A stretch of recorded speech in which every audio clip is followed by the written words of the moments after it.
कनीटा पेट के खातिर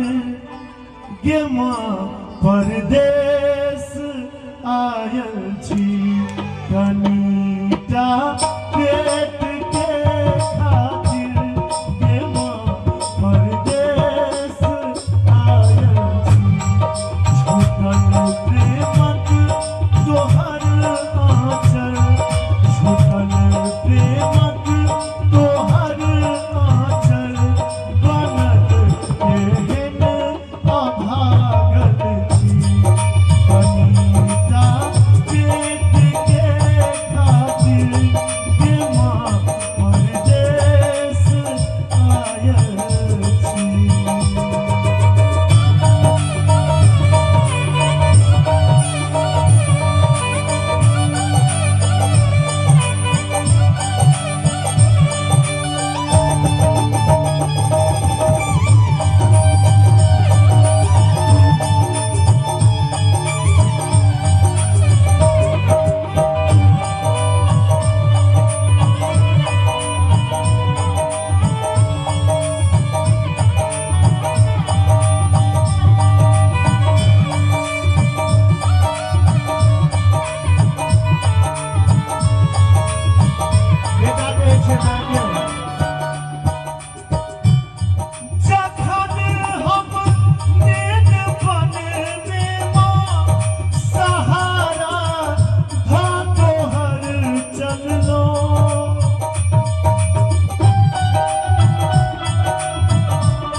ताली जरूर बजेबे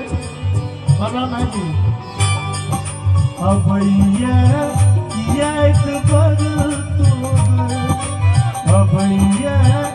ये बर तोहर मुदा प्रणाम भाई जी के माँ छथिन बैसल हमरा याद है जखन जाय छ दुलरुआ बेटा हम पहिल बेर पालम में गेने छलिए पुरान पंडाल के एक में नोर भरल छले अब याद बर तोहर मुदा नौकरी में लागल पेट के खातिर ये माँ परदेश आयल छी।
कि भाग्य में हम विपत के